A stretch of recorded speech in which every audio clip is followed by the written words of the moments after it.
Bueno, muchas gracias a todos por haber venido hoy al inicio de este curso de la Biblia revelada y revelada. La motivación de hacer este curso es porque un grupo de amigos, concretamente yo, Raquel Carmona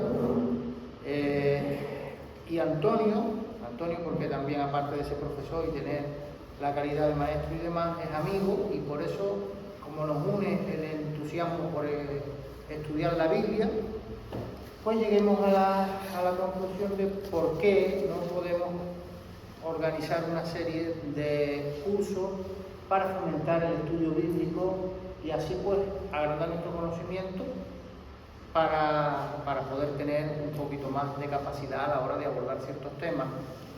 He de decir que los cursos no son para personas que sean solamente creyentes, también son para personas que tengan inquietudes, sean personas que estudian, porque esto es un estudio un poquito más serio de lo que es la Biblia. Entran muchas logias como antropología, es un sistema muy académico y bastante provechoso porque está hecho a conciencia y con mucho cariño y con mucho amor.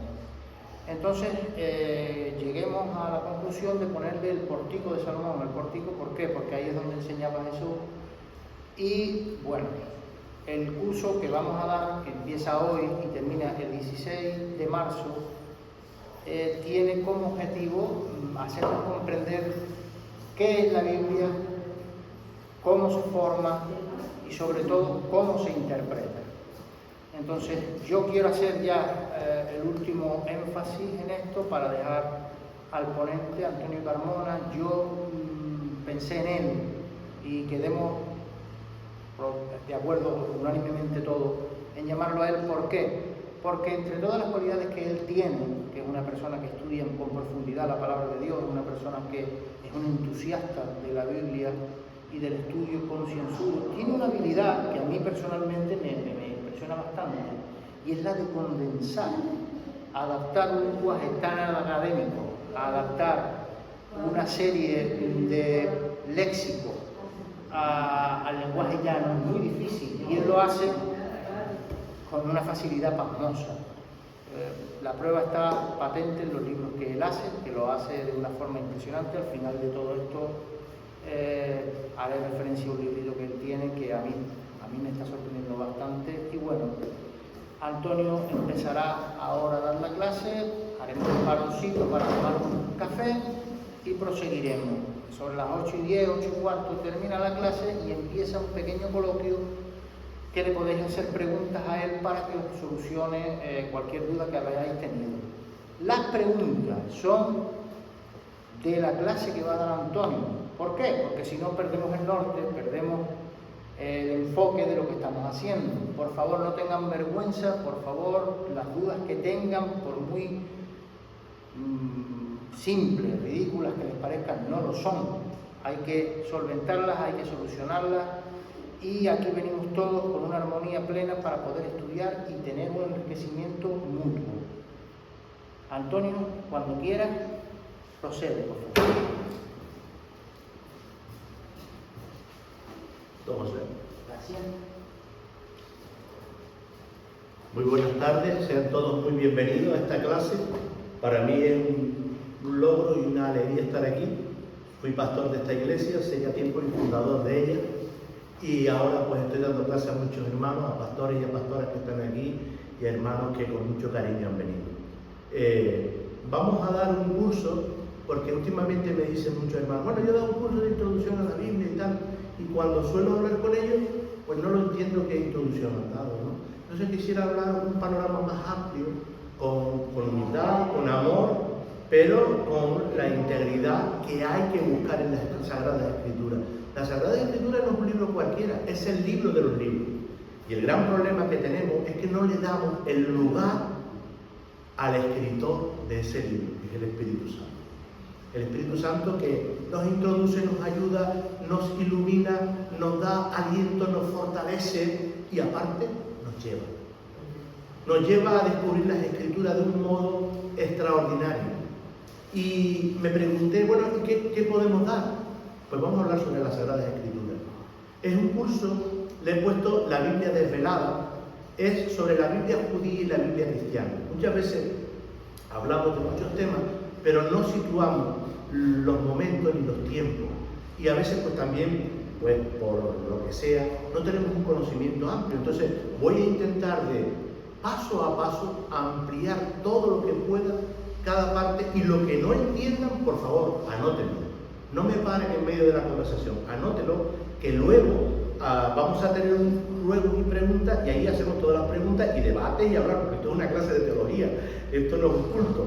Entonces tenemos que tener una línea para que uno no se pierda y proseguir. Le he puesto la Biblia desvelada porque habla sobre los orígenes, los manuscritos claves y las claves de interpretación, porque muchas veces tenemos como unas orejeras, vamos a decirlo así, porque viene el pastor y nos ha enseñado esto nada más, pero ¿y todo el universo que nos rodea?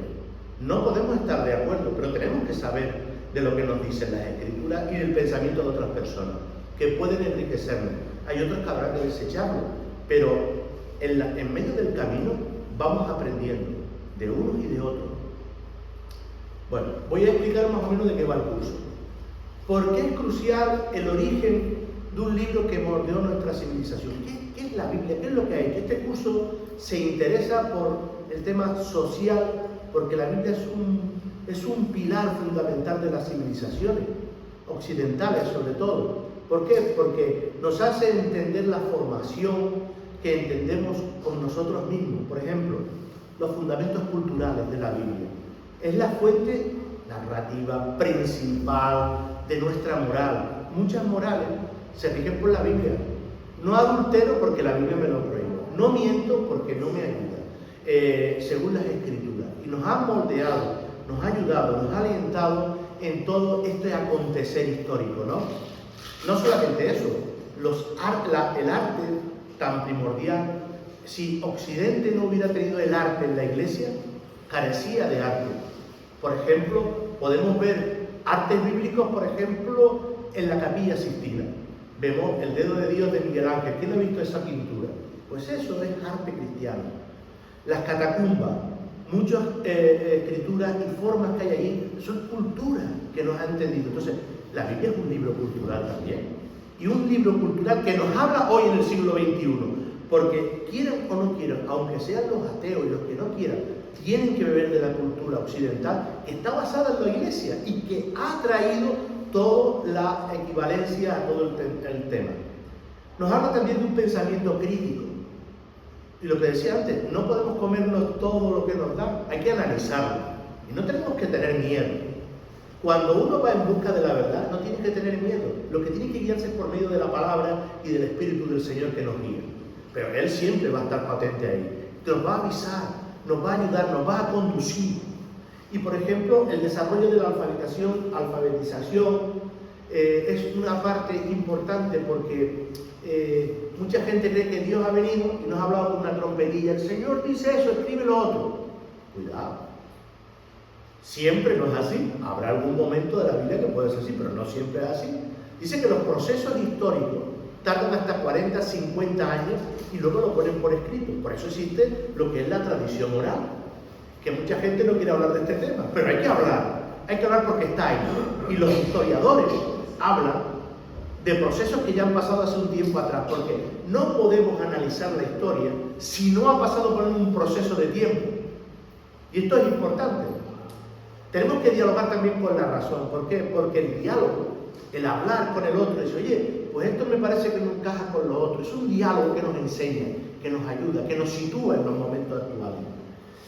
No solamente hablar de un diálogo, sino también con la ciencia. La Biblia no es un libro de ciencia, pero habla de ciencia. Y muchas cosas que dicen están de acuerdo a la ciencia. Otros porque no sabemos interpretarla, o porque no viene al caso, porque no es un libro de ciencia. Después la significación de los textos. A mí me han dicho que esto es aquí, pero es que yo creo en la investigación. Y eso me hace ser más fuerte. Es que la Biblia dice esto, pero si decimos que es lo otro, vamos a analizar desde un punto de vista espiritual, pero a la misma vez desde el punto de vista de la teología actual, de la teología cristiana, del pensamiento cristiano, porque a lo mejor yo tengo un pensamiento de un trocito así, pero hay otro hermano que tiene otro pensamiento y me hace ver las cosas diferentes. No es que sean mejor y peor, pero me sitúa. Y entonces es muchísimo mejor. Hay que tener diálogo y tolerancia. Oye, que aquí hay una iglesia que habla en lengua, y yo a lo mejor no hablo en lengua. Hay otro hermano que bautiza a los niños, y yo no de eso. A mí lo que me importa es el diálogo de Cristo. Si tú tienes a Cristo en tu corazón, si tú llevas la palabra de acuerdo, lo demás son flecos. Porque recordad que José, el patriarca, el soñador, tenía una túnica de colores. Y ahí había muchas personas con muchos pensamientos. El pensamiento es muy grande, pero todo tiene que desembocar en alguien, en Cristo. Nuestro pensamiento tiene que ser cristocéntrico, Cristo como punto central. Tenemos que tener la cohesión y los valores que nos enseña, explicar los procesos históricos detrás del código de conducta que actúa como una guía que nos amplía y nos da la comunidad prácticamente de cada uno. Por eso, en estos 4 puntos hemos podido ver por qué es crucial entender el origen de un libro que moldeó toda la civilización. ¿Dónde nos vamos a centrar el curso? ¿Cuál es nuestra investigación? ¿En qué se centra? En 3 grandes enigmas, en 3 grandes puntos. En el primer bloque hablaremos del contexto histórico del texto. Mucha gente nos habla, bueno, conozco el Antiguo Testamento, pero ¿sabes el proceso del Antiguo Testamento? ¿Cómo se ha elaborado? Muchos dicen, no, me he inspirado por Dios. Sí, inspirado por Dios. Pero que no es malo conocer cómo hemos recibido ese texto. Eso no es malo. Todo lo contrario, lo que nos hace es fortalecer nuestra fe. Porque al tener conocimiento y razonar lo que vivimos más de acuerdo a la palabra. Por lo tanto, el segundo bloque nos habla de un canon y de la crítica textual. El canon es cómo esos libros que salen y se han escrito son inspirados, llenos por el poder del Espíritu Santo, y los hermanos que han sido espirituales y se han congregado en la iglesia o en los concilios han visto que eso determina ese libro todo de acuerdo a la palabra de Dios. Es un conjunto en función. Y la crítica textual. La crítica textual veremos cómo las herramientas científicas, cómo se habla. Por ejemplo, cuando hablamos del texto hebreo, del crítico textual, hablaremos de la Masora, la tradición, la Masora Parva, la Masora Magna, la Masora Gedolá, la grande, la pequeña y la final, para que me entendáis. Los textos hebreos, muchas veces cuando se escriben, no había imprenta, eran copistas y muchas veces se equivocaban. Por ejemplo, había una L y ponían una M porque a lo mejor el copista corría, pues ponían un redondel encima de esa L porque para ellos tocar el texto era sagrado. Se llama quereketi quere perpetuum. No tocaban nada, pero ponían una alusión abajo. Esto, el copista siguiente que seguía haciendo la copia, oye, el copista anterior se equivocó, no es una L, es una M. Pero ahí está el trabajo de la crítica textual. Y luego pasaremos al Nuevo Testamento, que se verá aún más pronto la crítica por cuanto se van desarrollando las ideas. Oye, pues que yo no creo en la Trinidad, o yo creo en la Trinidad. Ah, pues este libro vamos a insertarlo y tal. ¿Es inspirado? Sí, es inspirado. Claro que sí. Dice 2 de Timoteo 3:16 que toda la palabra es inspirada. Y si Dios ha querido que esté ahí, es por algo. E incluso voy a decir algo. El libro de Judas tiene libros apócrifos metidos en su texto. ¿No es inspirado? Sí, porque Dios ha querido que esté ahí. Tiene un propósito para cada uno de nosotros. El tercer bloque es un tema hermenéutico. ¿Cómo se interpretan las Escrituras? Nosotros tenemos un proceso donde vamos mirando y observando cada punto crucial, pero a lo largo de la historia. ¿Por qué? Porque la historia va narrando cómo el pensamiento se va desarrollando y cómo se interpretan las Escrituras. Por ejemplo, los hebreos interpretaban de una manera las Escrituras. Los cristianos interpretaban otro medio. Por ejemplo, la situación primordial para un hebreo era el Israel. La situación primordial para un cristiano es Cristo. Y así sucesivamente a lo largo de los siglos van desarrollando, que lo veremos poco a poco, porque vamos a tener largo entendido para estudiar y ver las cosas. Tenemos que preguntarnos en qué mundo nació la Biblia. En una encrucijada de culturas y lenguas. Muchas veces me han preguntado, ¿Y por qué la Biblia está escrita en hebreo, en griego o traducida al latín muchas veces? Porque tiene un sentido. Sí, la Biblia acompaña a los imperios, llevando aún la palabra. La Biblia no solamente es eso. Por ejemplo, el Antiguo Testamento se hablaba en hebreo, escrito en hebreo y arameo.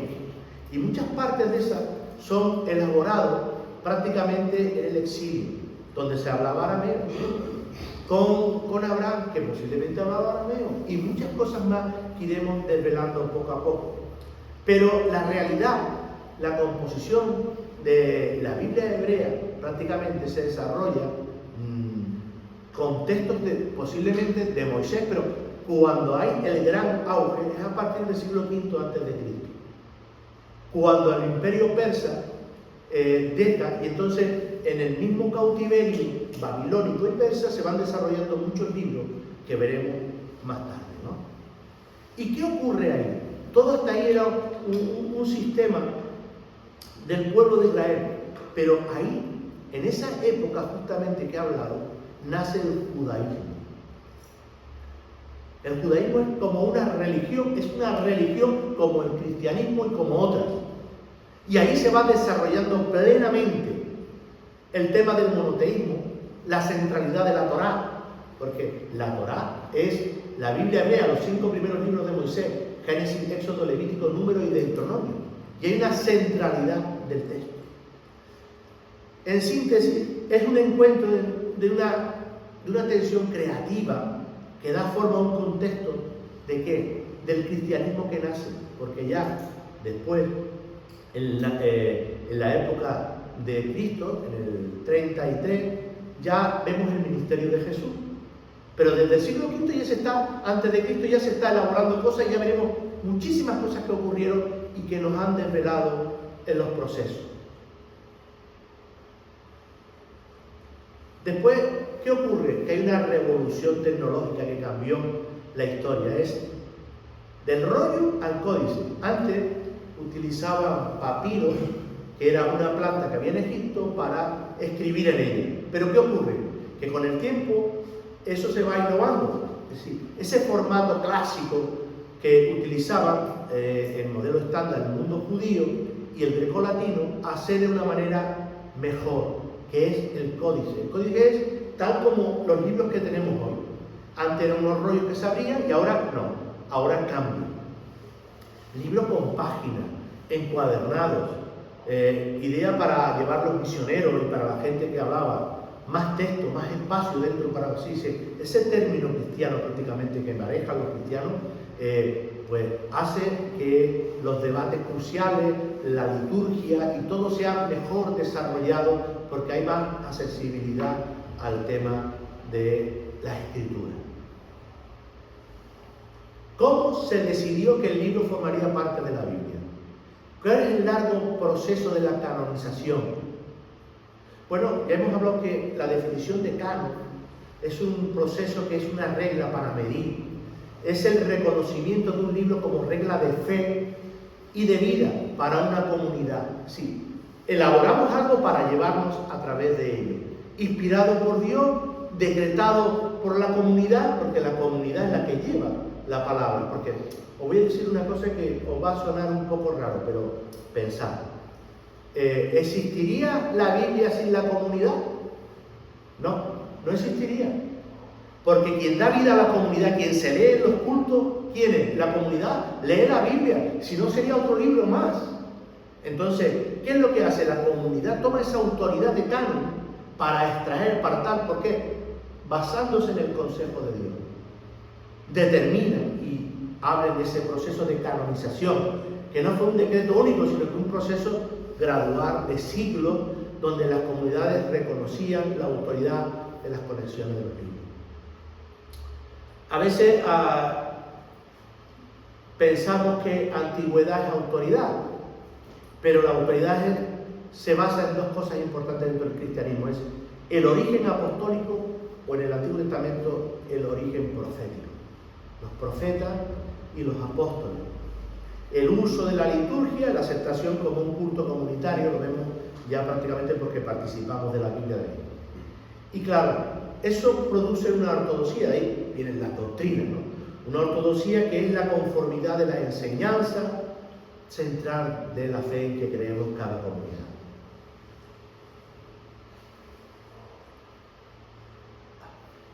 No fue una biblioteca única, sino fue un canon social en el judaísmo del Segundo Templo. Y distintos grupos judíos de diferentes, pues empezaron, estoy hablando del siglo V a.C., empiezan a elaborarse porque había muchas sectas judías como los samaritanos, los saduceos, los fariseos, los esenios, Qumran, los terapeutas también, era otra secta. Y cada uno tenía un solo canon. Por ejemplo, los samaritanos solo creían como canon el Pentateuco. Los saduceos tenían un canon un poco solamente en la Torá y rechazaban la ley oral, porque los hebreos, cuando las tradiciones dicen que cuando recibió Moisés los 10 mandamientos, no solamente recibió las tablas, sino también la tradición oral. Por eso para ellos es tan importante. Después tenemos el canon de los fariseos. Aceptaban la Torá escrita y la Torá oral, las dos. Y su tradición influyó en el judaísmo rabínico posterior. Sí, hablamos del judaísmo rabínico, pero eso fue posterior, que ahora a lo largo del curso lo veremos. Los esenios también tienen una biblioteca amplia, con altas autoridades de libros proféticos, apocalípticos, como Enoc y Jubileo, que son libros apócrifos, o deuterocanónicos, o pseudoepígrafos. Tienen mucho que decir porque tienen unos procesos históricos que no comprenderíamos muchas cosas de la escritura sin estos libros que nos enseñan. La ciencia y la reconstrucción de recuperar el texto original. Muchas veces habéis escuchado, bueno, este es el texto original. Y claro, el hombre, el cristianismo y todos los hebreos han querido reconstruir verdaderamente el texto original. El texto original no existe. ¿Cómo? No existe. Son copias de copias. ¿Por qué? Porque resulta que cuando un manuscrito pasaba un tiempo, se deterioraba. Ellos eran tan cuidadosos que ni siquiera lo rompían, ni lo quemaban, lo enterraban en la tierra, que se deteriore ellos mismos. Y muchas cosas que se han encontrado nuevas de actualidad han sido por esos manuscritos que han sido puestos en la arena y que luego se han conservado mejor que otros que han tenido. Bueno, ¿qué es la crítica textual? Lo que hemos hablado. No es criticar para dudar del texto, es la ciencia que busca establecer la forma más cercana posible al texto original. Es decir, con los textos que tenemos intentamos de buscar lo más original que nos ha quedado de aquellos manuscritos que se han perdido. Hacen comparación con muchísimos manuscritos y van deteriorando de las palabras y las composiciones sintácticas y morfológicas de cuáles son el texto que más se acerca al original. Hay muchas variantes en las copias de los manuales. ¿Por qué? Porque, por ejemplo, hay una preposición de contra para, cambia todo la singularidad de un texto. Por lo tanto, hay a veces que cuando cambia tenemos que realcer el por qué y cómo y por qué ha dicho eso el texto. Y ahí están los críticos textuales que se rompen la cabeza en traducir del hebreo, en comparar con otras traducciones en otras lenguas y ver qué es la historia del texto. Por eso hay omisiones, errores, y todo eso hace una armonización de los textos. Hablamos también de la Septuaginta. Muchos a lo mejor no saben lo que es la Septuaginta. Bueno, es la traducción del griego del Antiguo Testamento, que es realizada en Alejandría en los siglos II y III antes de Cristo. Y es una de las cosas importantes. ¿Por qué? Porque en aquel entonces, que ahora hablaremos, la cultura que predominaba era la griega. Entonces tenían que escribir el Antiguo Testamento en griego porque mucha gente que estaba fuera de Israel, eso se llama diáspora, las diásporas que vivían fuera, de judíos, pues tenían que conocer. Muchos que habían nacido fuera, pues no conocían otras lenguas, por ejemplo, como hoy el inglés. La gente joven pues sabe leer inglés y el griego era el idioma común que consentía todo esto. La Biblia que utilizaba la iglesia primitiva, ¿cuál era? Era la Septuaginta. Los textos que aparecen en el Nuevo Testamento, del Antiguo Testamento, son tomados de la Septuaginta. Es la versión usada por los apóstoles y los primeros cristianos. La mayoría de las citas proviene de la Septuaginta.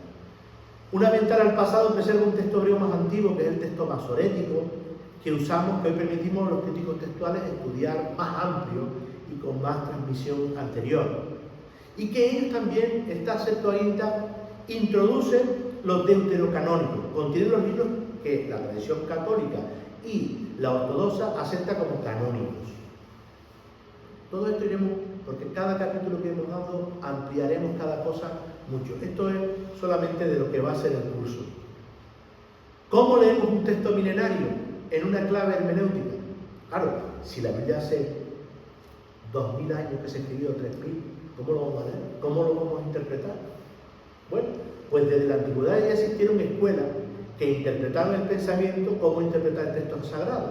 Uno es la escuela antioqueña y otra la alejandrina. Una con alegoría y otra un poco más literalista del texto, para que me entiendan. La escuela antioqueña, por ejemplo, era un enfoque literal. ¿Qué quiso decir el autor original a sus oyentes originales? El método se centraba en el sentido histórico gramatical del texto. Por ejemplo, esto lo utilizaban los hebreos en el Peshat. Peshat es la tradición judía de interpretación del texto. Y la escuela alejandrina, pues en un enfoque alejandrino. ¿Qué significa el texto para nosotros hoy? Más allá de la letra, buscaban el sentido espiritual o filosófico oculto bajo la superficie de los textos. Por ejemplo, ¿habéis escuchado hablar de Filón de Alejandría? Pues Filón de Alejandría es un hombre de la escuela alejandrina, o Filón de Alejandría y otros como Orígenes y otros utilizaban este tipo de interpretación. Después hablamos también de tipología. ¿Qué es tipología? Pues es leer el Antiguo Testamento, el Nuevo Testamento, pensando en cosas de reinterpretación del Antiguo. Por ejemplo, el Adán, el Cristo de hoy, el sacrificio del Cordero Pascual, el sacrificio de Cristo, el maná del desierto, Jesús como pan de vida. Hay una tipología dentro de las Sagradas Escrituras, ¿no? Bueno, quiero presentaros el esquema que vais viendo, que es la estructura de las 10 clases que vamos a dar. Hoy estamos dando la introducción al contexto helenístico y judaico. La segunda clase será las lenguas y la escritura hebrea, el arameo y el griego. La tercera clase es la transmisión del texto, de los rollos al códice.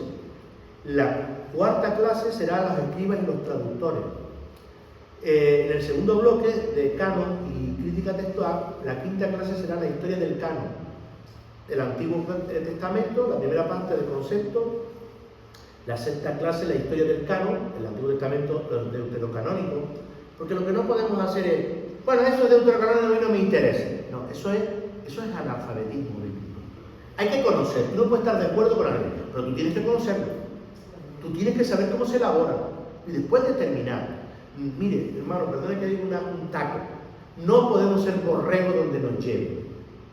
Tenemos que tener una mente pensante donde uno tiene que opinar, porque uno es muy importante.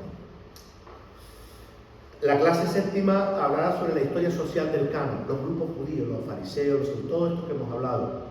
Y el canon cristiano será la octava clase y la crítica textual, que hablaremos ampliamente, y sus textos y versiones será la novena. Y la clase última será la interpretación, la tipología y la crítica moderna que hemos hablado. Bueno, ahora quiero llevaros a algo importante, que es la historia de Israel. ¿Por qué hablar de la historia de Israel? Bueno, porque muchos no la conocemos. Y yo lo que pretendo es, con la historia de Israel, no es que sepáis toda la historia de Israel, pero tener un pequeño conocimiento para poder navegar dentro de lo que hablamos, porque si no, no nos entendemos. Empezamos por los patriarcas. Es un viaje que empieza en la comunidad. El Señor le habla a Abraham, y Abraham toma la decisión de irse de los caldeos y empieza a irse a la tierra que fluye leche y miel, que le había prometido el Señor. Y ahí empieza, pues, la época patriarcal. ¿Qué ocurre en esa época patriarcal? Por cierto, voy a dar un poquito para atrás, a ver, ahora. La época patriarcal y el Éxodo está en el periodo entre 1800 a.C. y el 1200 a.C., en esa época, para que nos situemos.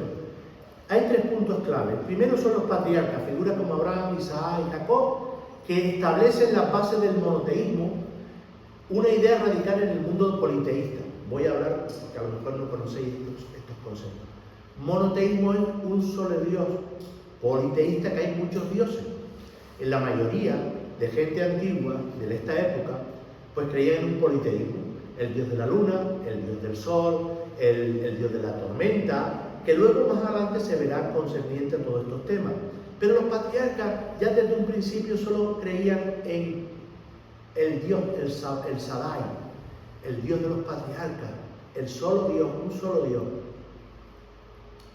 Hay otro punto clave que es el Éxodo. Recordad que después de los patriarcas viene Moisés. Moisés es aquel niño que es echado al Nilo, que la gente está en Egipto porque los hijos de Jacob van allí y José, el patriarca, es el virrey de Egipto.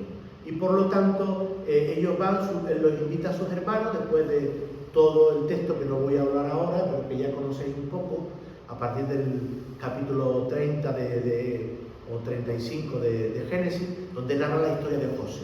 José es el virrey de Egipto, le ayuda a sus hermanos, y empiezan a procrearse allí, y entonces sale un faraón que los esclaviza. Y en esa esclavitud hay un tema que es la liberación. La liberación. Príncipe prácticamente de Egipto, que sería Moisés, luego se va al desierto, Dios le habla, y comienza una liberación aproximadamente en el 1250 a.C. Convierte el mito fundacional de la libertad del pueblo judío. Es decir, yo seré tu Dios, tú serás mi pueblo. Eso es un pacto, porque cada parte hay un pacto. Está el pacto davídico, el pacto abrahámico, el pacto noético, y iremos hablando poco a poco, porque esto es largo y tendido. La tercera clave de este periodo es la entrega de las tablas de la ley, los 10 mandamientos en el Sinaí, que definen una ética y la religión judía, creando un pacto directo entre Dios y su pueblo, como había dicho anteriormente. Pasamos a la monarquía, y he dejado de lado un poco el tiempo de los jueces, porque está casi inserto en él. Este periodo va del 1020 a 930 a.C. ¿Qué ocurre aquí? Pues había una teocracia en el tiempo de los jueces, donde Dios es el que determinaba, y nace un profeta o un sacerdote muy importante que es Samuel, y de ahí que el pueblo le pide a Samuel que haya un rey. El rey que sale Saúl como primer rey de Israel, y luego empleamos a David. No me puedo parar mucho a menudo, pero doy trazos que después, si queréis, os doy mi biografía para que ampliéis y cosas que podáis utilizar. ¿Qué hace David? Unifica las 12 tribus, establece en Jerusalén como capital política y religiosa, porque ahí se instaura más tarde el templo, y se ve una unificación de las cosas. Luego entra su hijo Salomón, que construye el primer templo, que se convierte en el centro indiscutible de la vida espiritual y en el símbolo de la presencia de Dios en la tierra. Recuerdo que antes había un tabernáculo con Moisés, pero ahora que hay un templo que David no pudo construir, pero se lo dijo a su hijo, y su hijo era un hombre de paz, que David era un guerrero. Dice el texto bíblico que se quedaba la mano pegada a la armadura, a la mano, la espada, pero era porque el latón de tanto dar se quedaba pegada. Y entonces vemos a David. ¿Qué pasa con esto? En este templo, que hay un impacto. El templo se centraliza el culto, se solidifica la identidad nacional y ligada a un lugar sagrado y a una dinastía. Ahí sale la dinastía davídica, que ya no tendrá fin. Digo, no tendrá fin porque de la estirpe de David nace Jesús de Nazaret, que es el Rey de Reyes y Señor de Señores, inigualable. Pasamos ahora al reino dividido y el exilio, que es del 930 al 539 a.C. Aquí hay tres procesos importantes.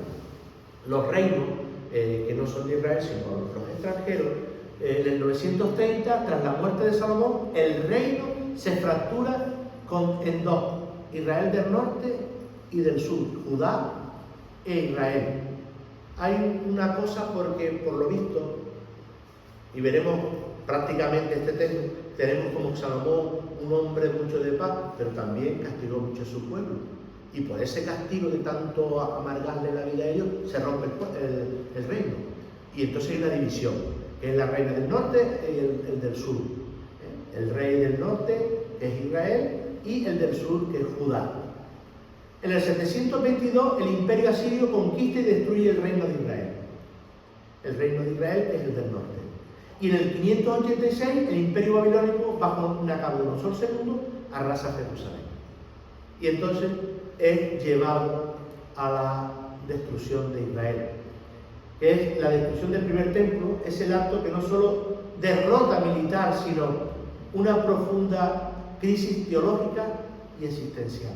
Digo teológica y existencial porque lo primero que pensaba es, bueno, si tenemos el Dios Todopoderoso, ¿cómo que nos ha defendido? ¿Cómo ahora vivimos por unos imperios que han sido malos, que no han hecho las cosas, y nosotros que somos el pueblo de Israel somos llevados a cautivo? Sí, pero el pecado hay que pagarlo. Y muchos de ellos pecaron contra el Señor. La élite de Judá es deportada, iniciando el exilio babilónico. Y es ahí donde salen figuras como Daniel, Ezequiel y otros profetas muy importantes. Bueno, en esa época se van desarrollando muchas cosas importantes. El tema del monoteísmo, que hemos hablado anteriormente, se desarrolla prácticamente aquí más fuertemente. ¿Por qué? Porque se unifica esa fe. Se unifica esa fe. Es decir, bueno, nuestro Dios único nos tiene que sacar del exilio y de todo el contraste que tenemos. Esa fe se momifica y se hace patente, no solamente cuando es llevado. Ya en la época de Elías hubo un movimiento monoteísta de un solo Dios muy importante. Cuando desafía a los 450 profetas de Baal, él dice: ustedes hacen todo lo que queráis, pero solo hay un Dios en Israel. Y los desafía. Y entonces ellos hacen sus sacrificios, se cortan y tal, pero no hace nada. Pero él dice: mira, ahora voy a echar el holocausto agua y va a venir el fuego del cielo y lo va a consumir. Y así fue. Y ahí quedó patente ese monoteísmo que después va a ser desarrollado. En esta época de Nabucodonosor pasa mucho el pueblo, pero entra otro, que es la era de la restauración, el edicto de Persa y un nuevo comienzo. Con el cambio de paradigma, el imperio persa de Arquemida, bajo Ciro el Grande, derrota a Babilonia. Su política no es la de deportación, sino la repatriación para asegurar la lealtad. Los repatrían. Y claro, hay un edicto en el 538 a.C. Es un hito histórico, porque claro, que hay un edicto para que yo vuelva a mi casa, eso es impensable. Pero Dios es el Señor de la historia y también de las personas. Permite a los judíos regresar a Jerusalén, financia parte de la reconstrucción del templo, que ya lo veremos cuando estudiemos a Ageo y otros profetas, cómo se instaura. La generosidad de Ciro fue tan inesperada que se le consideró una figura como el Mesías esperado, mesiánica, instrumento de la voluntad divina. Este periodo se llama el periodo persa, que va del 539 a.C. al 332 a.C. Ahí se reconstruye el hogar, el templo y las murallas de Jerusalén. En la primera parte de esta reconstrucción es el centro espiritual. En el 516 a.C., liderado por la figura de Zorobabel, se completa la reconstrucción del segundo templo. Aunque más modesto que el de Salomón, ya hay un segundo templo que se va reedificando y restaura el centro de la integridad nacional y el culto otra vez. En la segunda fase de la seguridad física, Nehemías, el gran copero del rey de Ciro, un alto funcionario persa de origen judío, obtiene el permiso y recursos para reconstruir las murallas de Jerusalén. Es una acción que devuelve la seguridad y la dignidad a la ciudad. El contexto político donde se mueve es Israel opera como parte del tema de la satrapía de los persas. Y los persas permiten la autonomía y religiosidad de los cambios de impuestos y la paz. Voy pasando rápido porque el tiempo no va. ¿Qué ocurre en ese tiempo? Que hay una reforma. Hay una reforma ¿de quién? De Esdras. Esdras, el sacerdote.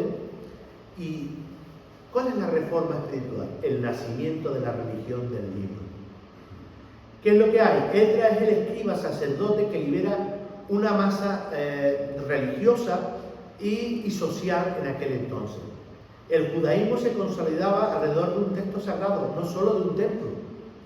Y ese movimiento empieza a recopilar y a reconstruir y a ampliar muchas cosas. El conocimiento de la ley se vuelve accesible a la comunidad, no solo a los sacerdotes, sino también a la gente, al pueblo.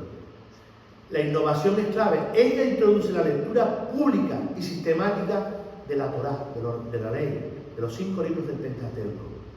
Este dato es en un periodo de la lengua aramea, que es la que actuaba la administración persa, y que se convierte en lengua cotidiana.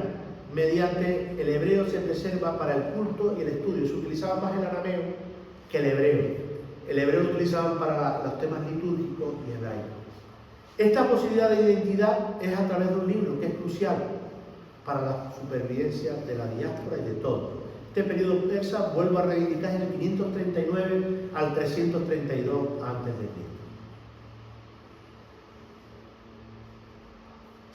Voy a poner esto un poco ahora se va, no me di cuenta. El choque de las civilizaciones. A pesar de todas estas cosas, llega Alejandro Magno después de Ciro, y su conquista introduce el helenismo, una visión del mundo que celebra la filosofía, el arte, el deporte, el gimnasio y un estilo de vida cosmopolita, donde mucha gente anda, juega, hace muchas cosas importantes. Y también aparece un nuevo desafío, la diferencia de los persas, que respetaban las culturas locales, el ideal griego, y proponer una cultura universal superior. El conflicto ya no es solo militar, sino ideológico. ¿Por qué? Porque había libertad de culto. Entonces cada uno podía participar. Entonces había una mente más abierta. No estaba solamente reconstruido en algo, sino había un pensamiento abierto. Y no hay que tener miedo al pensamiento abierto. Eso es muy importante. Siempre hay que mirar, escuchar. Y lo que no nos interesa es como el pescado. La rama la parte, pero el contenido me lo como. Este periodo se inicia en el 332 al 167 a.C., el periodo helenístico. Bueno, luego en ese periodo aparecen los Ptolomeos y los Seleucidas, que es el periodo helenístico en el 332 al 167. El dominio de los ptolomaicos, que es del 323 al 200 a.C., pues es gobernada por Judea desde Egipto. Es una época de calma relativa donde la cultura griega se filtra suavemente, no es una cosa que imputa.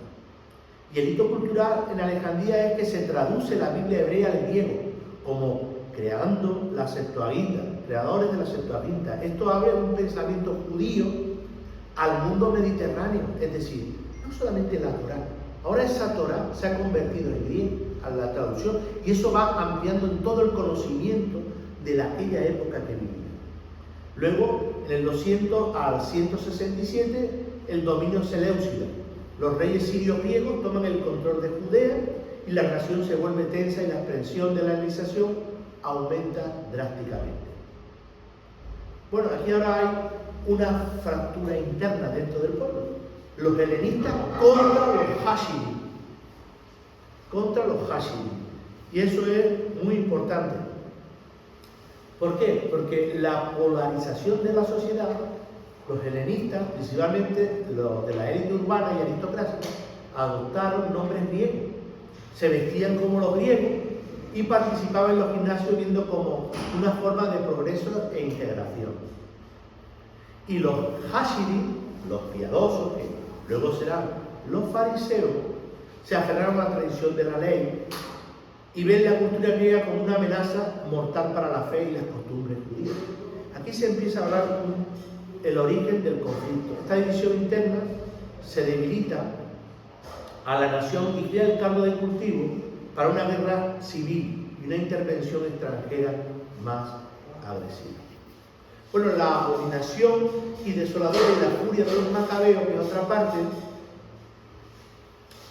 vemos como tiranos como Antíoco Epífanes IV, desde el 175 a.C.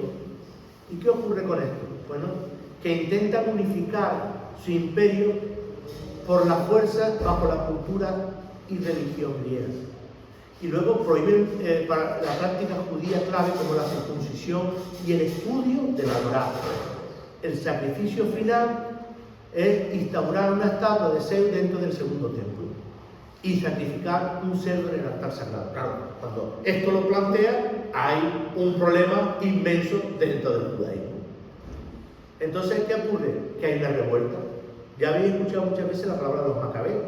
Bueno, pues ahí sale un sacerdote que se llama Matatias y sus hijos, que significa, macabeo significa martillo. Inician una guerra de guerrillas contra el vasto ejército seleucida. Claro, ahí ocurre otra amplitud dentro de la historia, que es el águila romana. Desciende sobre, puede decir. El fin de la independencia, pues cae a manos de Pompeyo. Conquista Jerusalén en el 63 a.C. y aprovecha las luchas internas de los sucesores de los macabeos. El nuevo estatus político, Israel deja de ser un reino independiente y se convierte en una provincia romana. Y ahí nace una dinámica de poder. Judea ahora está sujeta a los implantes y administrativos y militares de Roma. Y se permite una autonomía religiosa limitada. No podía hacer todo lo que ellos quisieran. Pero cualquier signo de rebelión es aplastado sin piedad. Recordad que este periodo romano del 63 a.C. al 638 después de Cristo. En el 70 después de Jesucristo cae el segundo templo y el inicio de la gran diáspora. Este tiempo es la rebelión masiva de los judíos contra el poder romano, que provoca una respuesta militar devastadora. El acontecimiento clave en el 70 después de Jesucristo, que las legiones romanas, tras un brutal asedio, conquistan Jerusalén y destruyen el segundo templo. Por fin, el culto sacrificial, el pilar central del judaísmo durante más de un milenio, se termina. Marca el comienzo de la gran diáspora de dispersión masiva a lo largo de los pueblos y de los judíos en todo el mundo romano y más allá. Bueno, hemos visto una historia de Israel prácticamente muy completa, muy comprendida y muy apretada, pero hemos visto pues todo una síntesis del viaje de la historia. Ahora vamos a hacer un parón para tomarnos un café y no volvernos más locos y desarrollar un poco lo que hemos visto, y os doy la primera clase rápidamente. Así, si queréis poner el café, estupendo, nos lo tomamos. Hasta ahora.